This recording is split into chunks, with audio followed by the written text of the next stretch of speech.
Kelsey Riggs with you alongside Tom Luginbill and Lyles Jr. Week 1 slate is set, and we've got some big games. We also have some big questions that we want to get answered from Week 1. So let's start with the defending national champs, Alabama, headed down to Coral Gables to take on Miami, a team hoping to surprise some people Week 1. Lugs, what question do you want answered about Alabama this week?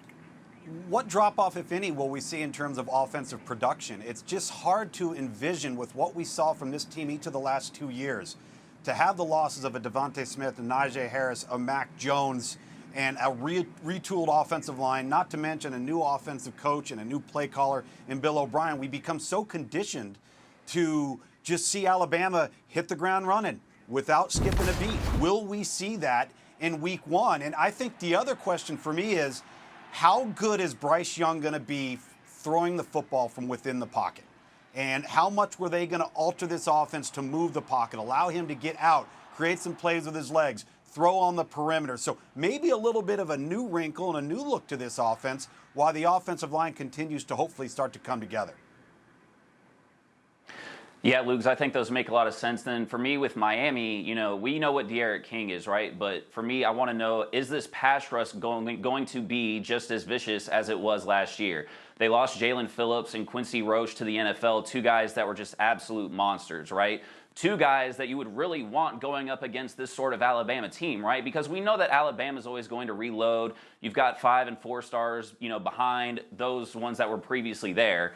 But with this new look Alabama offense, you'd like to have that kind of experience in your pass rush, because we always know if you're trying to win football games in the modern times, you've got to be able to get to the quarterback. Now, they brought in transfer DeAndre Johnson from Tennessee. They've got some guys that have been there that they think can step up and kind of make those kinds of plays, but you would kind of hope to come to this game hoping that that's going to look the same. We don't know if that's going to be the case for Miami, but if they can get that kind of production, I don't know necessarily that they could beat Alabama, but it's going to help them without a doubt.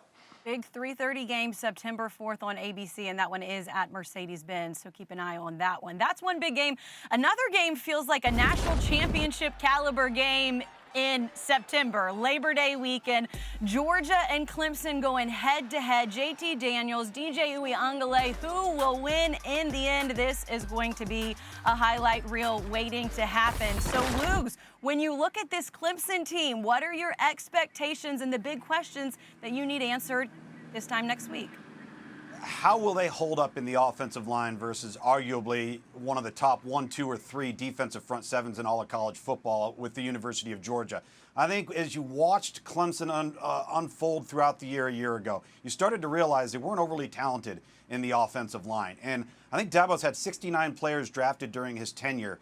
Very few of those, I believe less than 5, have actually been in the offensive line. You lose Jackson Carman. Your right tackle that's slated to start for you is only about 6'2".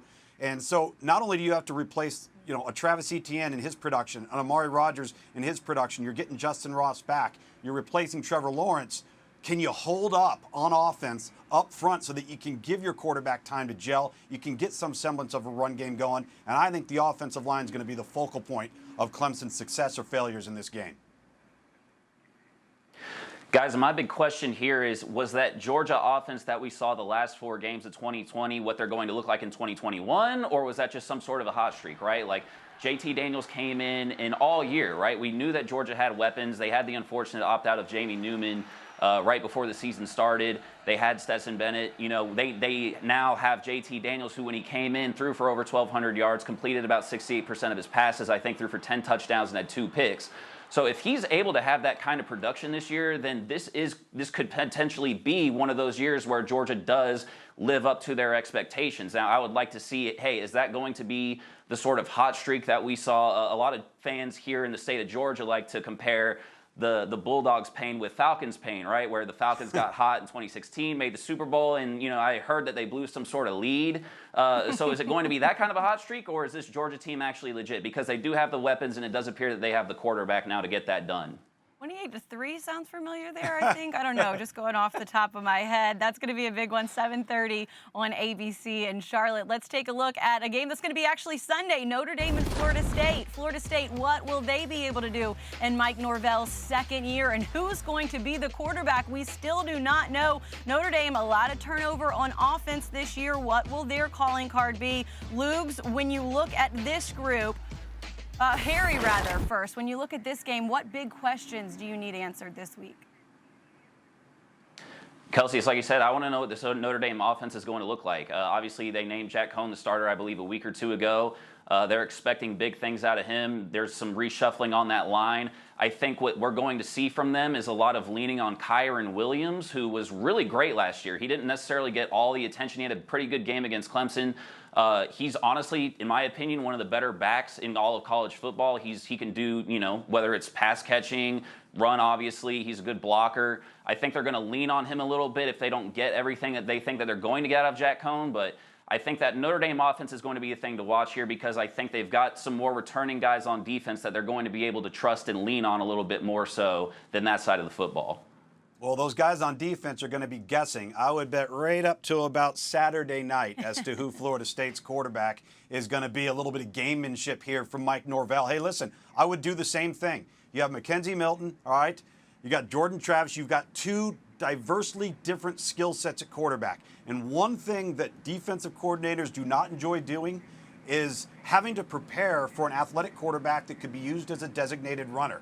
All right, well, maybe they do start Mackenzie Milton. Maybe they start Travis. Maybe they play them both. And now all of a sudden you've got an awful lot to prepare for. These Notre Dame coaches are having to go back to UCF tape.